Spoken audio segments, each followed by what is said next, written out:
This might sound weird, but the electronic element, do you want people to move to your music? Is that kind of the... Like dancing? Yeah. Sure. Well, no, in a sense, because, well, you have a lot of singer-songwriters who just very small, but for you, it's important to get that energy in there. I just love dancing. Okay. I just love, like, I love music that makes you want to move, you know? Like reggae music, like also like house music or disco, you know, stuff like this, or rock and roll. I just love dancing, and so that's important to us and to me, like, but also to have on the other side this, yeah, singer-songwriter stuff, like this melodies, harmonies, lyric-wise, like another part to add it to the dancing mood. And then you mentioned all these genres, and then today in music, globalization, that there is so much possible. So do you still think in genres, or is that? No. I mean, like, I think, like, I don't think in genres. I mean, it's always, if you wanna, I think genres is helpful if you like talk to people and you wanna describe music. But it's just like, it's always, I mean, like, even like to describe music sometimes seems to me like a thing that doesn't really work, because like, you know, like our, how do you say, like our ears, you know, they're so different, and like the way we we listen to music, it's all very yeah, it's just personal stuff. And yeah, I think it's like if you talk to someone, like, I mean, like even all these like in music magazines, like these critics and all that stuff, it's like, to me it's just like, you know, it's nothing, because I mean, there's music that can be really sounding really shitty to me, and you know, I don't like it, but you're in love with it, and that's okay, and that's beautiful, because it's so like, it's so good, you know. Like there's something for everyone, you know. And I think that's just a really good thing. So.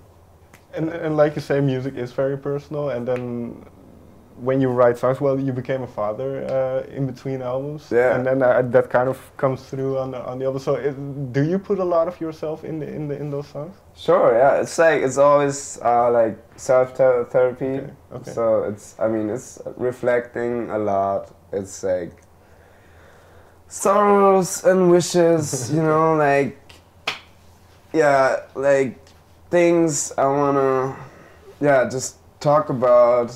Or like things I'm not able to talk about when it's not music. It's just like my way to express my emotions and my thoughts. So. And I can assume these songs have been written for a while. So if we now, with a bit of separation, if we look at, and you can pick the one, which track on the album now made you realize, oh, I was thinking this at that time, or? From the new ones, the new songs? Well, I mean, it's like, it's always like a diary, like you know, like writing songs. But I think it's just not like, okay, I wrote this song like half a year ago about this topic, called Topic. Okay, I had this perspective, and now it's a different one. Or I think it's always like, it's I think my relationships to the songs always change. You know, like, can also like, it can change from day to day. You know, like whether you're in a very like good mood and just like very happy, and then you're, or like kind of, you know, really down, or like not depressive, but like, you know, just and I think that's really cool. It's just like a space, like an open space where you can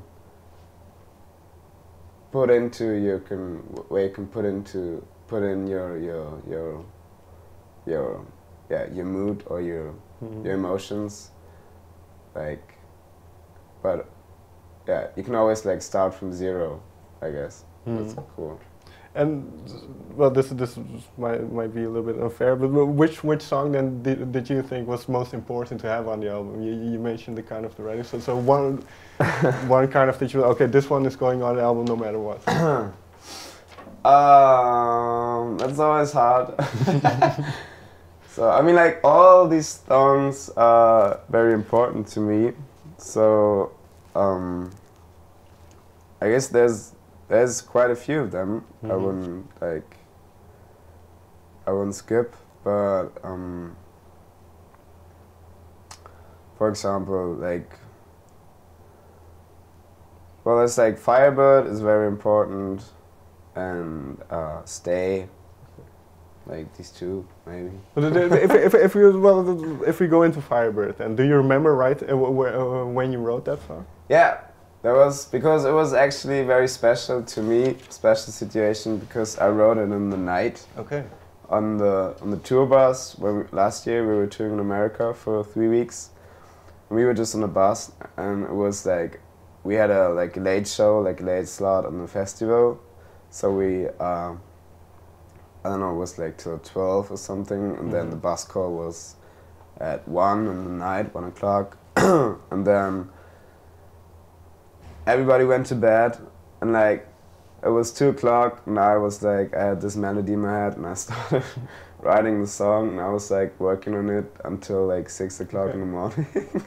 So that never happened before to me, so like I was so tired, but I was so stuck on this song, and I just wanted to finish it, and it, like, so I remember that it was really special. So do the lyrics come out straight away then as well?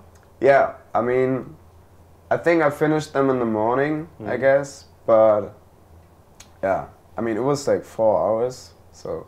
And well, I don't know if you want to give it away, but what was that song about for you? It's kind of a letter to my daughter. Okay. So it's just personal stuff, and like it's about becoming a father, and like feeling this responsibility, and like feeling such a strong connection you never felt before. Sure. No, and such a like all these things. But it's very interesting, because you mentioned kind of the touring life earlier on, and being on the road a lot, and now your life has sort of changed a little bit because you've become a father. So how do you balance now these two worlds? It's difficult.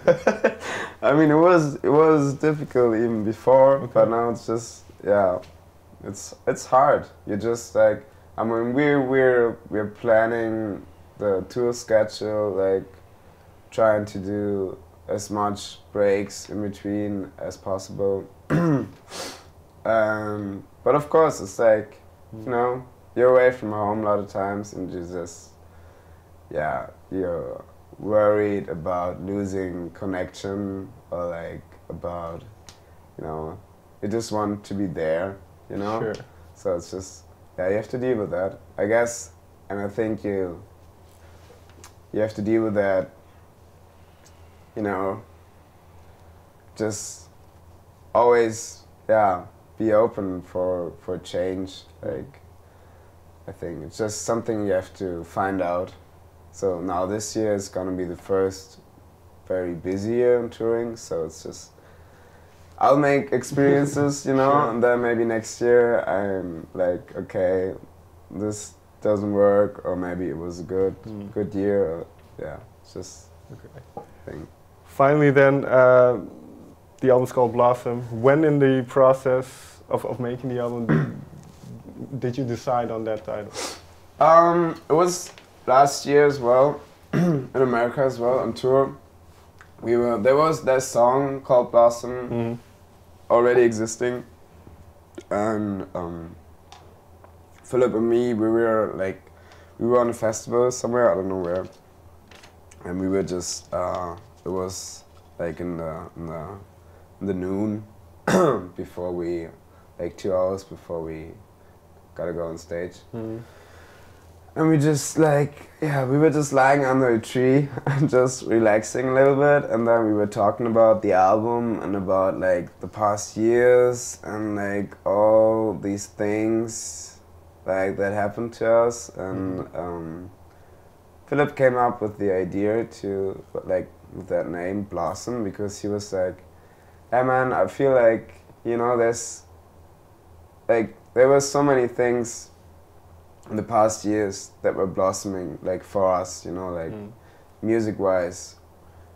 You know, we had the chance to tour the world and to, yeah, just play our music and, you know, like living the dream, kinda.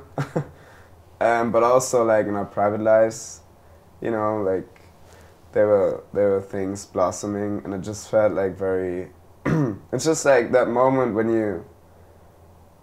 you have this idea, okay, blossom, and it just fits in every situation, and it just explains everything and makes everything clear to you, and it's like, yes, it's like, this is it, you know? And yeah, that was the moment when we decided to call it Blossom, yeah. Okay. Very, very quickly, because I think my time's up, but very quickly, you mentioned the dream, living the dream. Yeah. Is it as you expected it to be? I expected it to be. Kind of being a musician traveling the world. Is it like you thought it would be?